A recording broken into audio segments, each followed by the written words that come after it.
बड़ा सवाल है, चांद पर कैसे बसेगी इंसानों की बस्ती? चांद पर बसे शहर का नजारा कैसा दिखेगा? क्या चांद की जमीन पर भी धरती जैसी फसल लहराएगी? क्या चांद की धरती पर खेती मुमकिन है?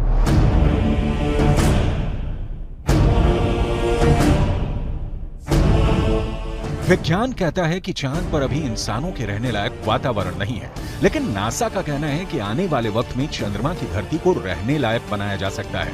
लेकिन दावे के मुताबिक चांद पर बसने वाली बस्ती नहीं होगी सस्ती। अंतरिक्ष में चंद्रमा धरती का सबसे करीबी पड़ोसी पिंड है। पिछले 6 दशकों में इंसानों ने 100 से भी अधिक मून मिशन को अंजाम दिया है। सभी मिशन को कामयाबी नहीं मिली, लेकिन इन मिशन ने चांद को सबसे ज्यादा खोजा जाने वाला स्थान बना दिया और अब चंद्रमा पर जीवन की संभावनाओं की तलाश हो रही है।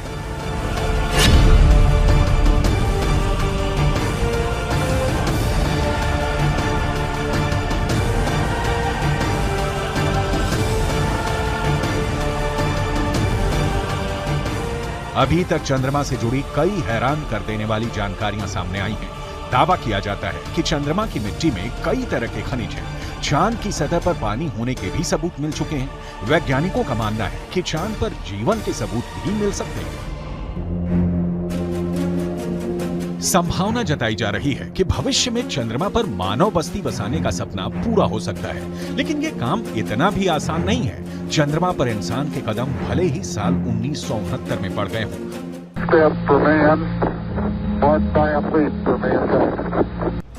लेकिन कड़वी सच्चाई ये भी है कि 1972 के बाद से किसी भी अंतरिक्ष यात्री ने चांद पर कदम नहीं रखा।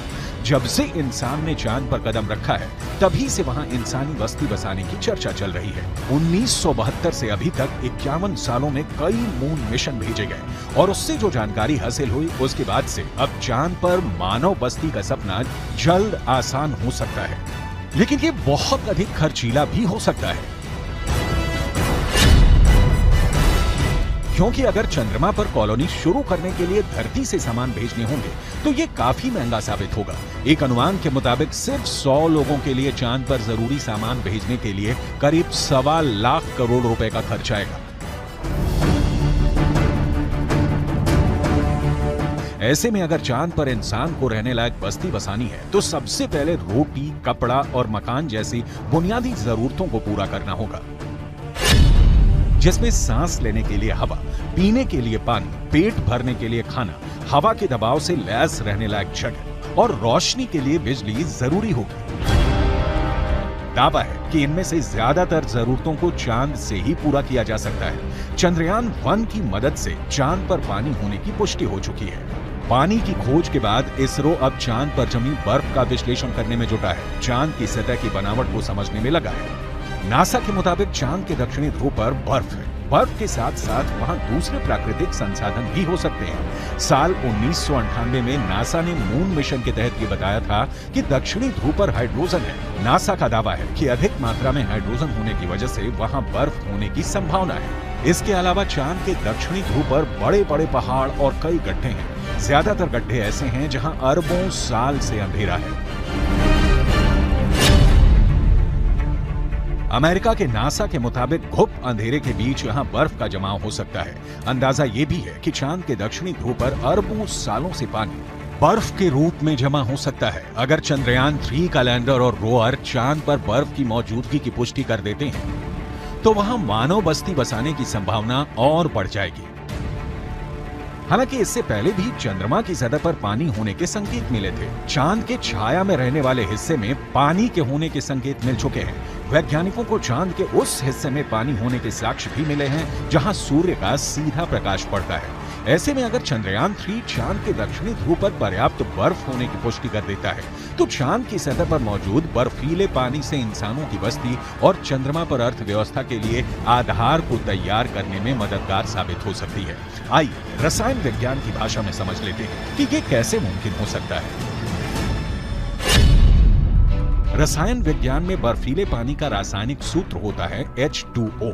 पानी एक एक अणु में हाइड्रोजन और ऑक्सीजन 2:1 के अनुपात में मौजूद होता है, यानी पानी के एक अणु को हाइड्रोजन और ऑक्सीजन में तोड़ा जा सकता है। H2O equals H2 plus O2, यानी पानी की मौजूदगी में चांद पर सांस लेने के लिए ऑक्सीजन बनाना आसान है। वहीं पानी से हाइड्रोजन और ऑक्सीजन को अलग करके ईंधन के तौर पर इस्तेमाल कर सकेंगे। साथ ही साथ पानी से चांद पर बिजली भी तैयार की जा सकती है। साफ है, चांद पर मौजूद पानी कई समस्याओं का समाधान हो सकता है। पानी के इस्तेमाल से सिंचाई के लिए खेती का काम भी आसान किया जा सकता है, क्योंकि चांद पर इंसानों की बस्ती को लेकर रिसर्च कर रहे वैज्ञानिकों को तब बड़ी कामयाबी मिली थी जब चांद की मिट्टी में पौधे उगाए गए। अपोलो 11 मिशन के दौरान करीब 22 किलो सामान चंद्रमा से लाया गया था।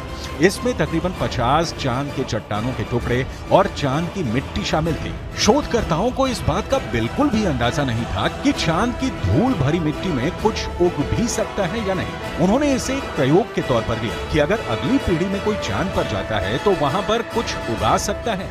जो नतीजे सामने आए उसने वैज्ञानिकों को चौंका दिया।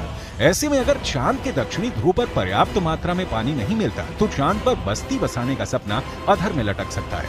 यानी चांद पर सस्ती बस्ती बसाने में चंद्रयान 3 बहुत बड़ा रोल निभाने वाला है, जिसकी शुरुआत चंद्रमा के दक्षिणी ध्रुव पर भारत के धमाकेदार दस्तक के साथ हो चुकी है।